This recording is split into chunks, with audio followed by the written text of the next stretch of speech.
ശ്രീജു ഇതിനു മുമ്പ് ദുബായിലായിരുന്നല്ലോ. എവിടെയായിരുന്നു? ഗൾഫിലായിരുന്നു. സൗദിയിലായിരുന്നു. സൗദിയിൽ നിന്ന് അവിടെ ഇങ്ങോട്ട് പോരാനുണ്ടായ കാര്യം എന്താണ്, അല്ലെങ്കിൽ അവിടെ നടന്ന എന്താണ്, അത് നമ്മളുമായിട്ടൊന്ന് ഷെയർ ചെയ്യാൻ പറ്റുമോ? എന്നെ എൻ്റെ ഒരു സുഹൃത്താണ് കൊണ്ടുപോയത്. ഓക്കെ. അവിടെ കൊണ്ടുപോയി 9 മാസം ഞാനവിടെ ഡ്രൈവർ വിസയിൽ ജോലി ചെയ്ത ആളാണ്. ഡ്രൈവർ വിസയിൽ ജോലി ചെയ്യുന്ന സമയത്ത് 9 മാസത്തിനകത്ത് ആകെ അയച്ചിട്ടുള്ള 22,000 രൂപ മാത്രം എൻ്റെ വീട്ടിലേക്ക്. അങ്ങനെ ഒരു ദിവസം രാവിലെ, അതായത് ഓണത്തിന് ഇവിടുത്തെ സെപ്റ്റംബർ 15 തിരുവോണത്തിൻ്റെ എൻ്റെ വണ്ടി ആക്സിഡൻ്റ് ആയിട്ട് ഞാൻ റൂമിൽ തന്നെയാണ്. സെപ്റ്റംബർ 21 തീയതി അപ്പോൾ എൻ്റെ വണ്ടി ശരിയായെന്ന് വർക്ക്ഷോപ്പിൽ നിന്ന് വിളിച്ചു പറഞ്ഞുകൊണ്ട് ഞാൻ വണ്ടി എടുക്കാനായിട്ട് പോകും. അപ്പോൾ ഇവൻ എൻ്റെ കൂടെ റൂമിലുണ്ട്. അപ്പോൾ ഇവനോട് ഞാൻ ചോദിച്ചു, എന്നെ ഇച്ചിരി വർക്ക്ഷോപ്പ് ഒരു ആക്കിത്തരാമെന്ന് പറയുമ്പോൾ ആക്കിത്തരാൻ എന്താ വർക്ക്ഷോപ്പ് അത് വണ്ടിക്കകത്തിരിക്കുന്ന എൻ്റെ പേഴ്സും മൊബൈലും ഒക്കെ ഇങ്ങനെ എടുക്കാൻ പറഞ്ഞു. ഞാൻ ചെന്ന് വണ്ടി അൺലോക്ക് ചെയ്യുന്ന സമയത്ത് എനിക്ക് ചുറ്റും 2 വണ്ടി വന്ന് വളഞ്ഞിട്ട് തോക്കൊക്കെ ചൂണ്ടി എന്നെ പിടിച്ചോണ്ട് CID-കളായിരുന്നു. എനിക്കപ്പോൾ സംഭവം ഒന്നും അറിയില്ല. 38 മണിക്കൂർ അവരെന്നെ ചോദ്യം ചെയ്തു. അവസാനമാണ് ഞാൻ അറിഞ്ഞത് കൊലപാതകത്തിനെ പിടിച്ചോണ്ട് പോയത്. അതപ്പോ എന്തായിരുന്നു കേസ്? അത് എന്നെ കൊണ്ടുപോയില്ലേ, അവൻ ഇതുപോലെ അവിടെ ഒരു ചെറിയ ക്രൈമിൽ അകപ്പെട്ടു. അയാളാണ് കാര്യം. എൻ്റെ പേര് ശ്രീജു മോഹൻ എന്ന, അവന്റെ പേര് ശ്രീജിത്ത് മോഹൻ എന്ന.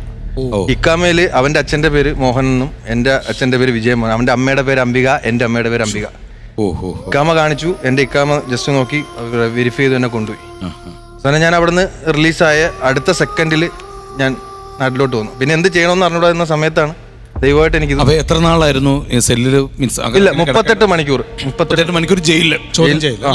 നന്നായിട്ട് അടിയൊക്കെ കിട്ടി. ശരിക്കും ഉപദ്രവിച്ചു. ആഹാരമില്ല, വെള്ളമില്ല. വല്ലാത്തൊരു എന്തോ ഭാഗ്യത്തിന് ഞാൻ ഇവിടെ നിൽക്കും. അത് തീർച്ചയായിട്ടും ഭാഗ്യം തന്നെയാണ്. അല്ലെങ്കിൽ പറയുന്നത് പോലെ അതേപോലെ സിറ്റുവേഷനിൽ നിന്ന് രക്ഷപ്പെടുക, അതിനുശേഷം നാട്ടിലേക്ക് വരിക. നാട്ടിലേക്ക് വന്നില്ല നമുക്ക് ശ്രീജുവിനെ നമ്മുടെ നമ്മുടെ ഫ്ലോറിൽ കിട്ടില്ലല്ലോ അല്ലേക്കാ?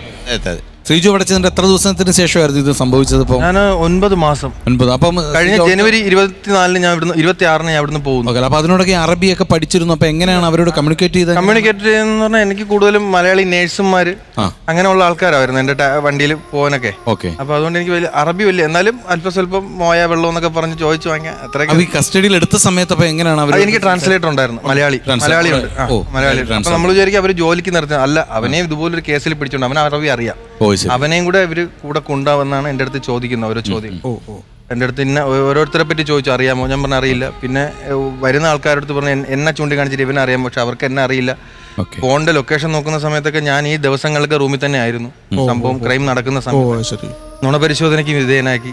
കുറെ ചടങ്ങുകൾക്ക് ശേഷം 38 മണിക്കൂർ കഴിഞ്ഞപ്പോഴാണ് എന്നെ പുറത്തേക്ക് വിടുന്നത്. എങ്ങോട്ട് പോകണമെന്ന് അറിഞ്ഞൂടാ, എൻ്റെ കയ്യിൽ പൈസയില്ല. ഞാൻ അവസാനം അവിടെ ഒരു പെട്രോൾ പമ്പിൽ, അവിടുത്തെ പെട്രോൾ പമ്പുകളിൽ എപ്പോഴും ഷോപ്പുകളും ഭയങ്കര എപ്പോഴും ഉണ്ട്. ഷോപ്പിൽ ചെന്നിട്ട് ഞാൻ പറഞ്ഞു, അവിടുത്തെ ഒരു കേട് പറഞ്ഞു, പാലക്കാടുകാരനാണ്. എനിക്ക് പുള്ളിയുടെ പേരെനിക്കറിയില്ല. ഞാൻ എൻ്റെ ഇൻസിഡൻറ്റ് പറഞ്ഞു.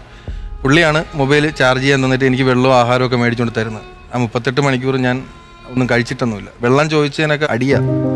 ഭയങ്കര ഇതൊക്കെ ഒരു വലിയൊരു എക്സ്പീരിയൻസ് ആണ്. അപ്പം ഇതൊക്കെ എന്താണ് നമ്മളെ പഠിപ്പിക്കുന്നത്? നമ്മൾ എന്തെങ്കിലും ഒരു വിസ കിട്ടി അല്ലെങ്കിൽ ഒരു ജോലി ഓഫർ കിട്ടുമ്പം പുറത്തേക്ക് നമുക്ക് അറിയില്ലാത്തൊരു രാജ്യത്തേക്ക് പോകുമ്പോൾ ഈ കൊണ്ടുപോകുന്ന ആരാണ്, ഈ വിസയുടെ കാലാവധി എത്രയാണ്, അവിടെ ചെന്ന് നമ്മുടെ ജോലി എന്താണ്, ഇതെല്ലാം കൃത്യമായി അറിഞ്ഞതിന് ശേഷം മാത്രം പോവുക.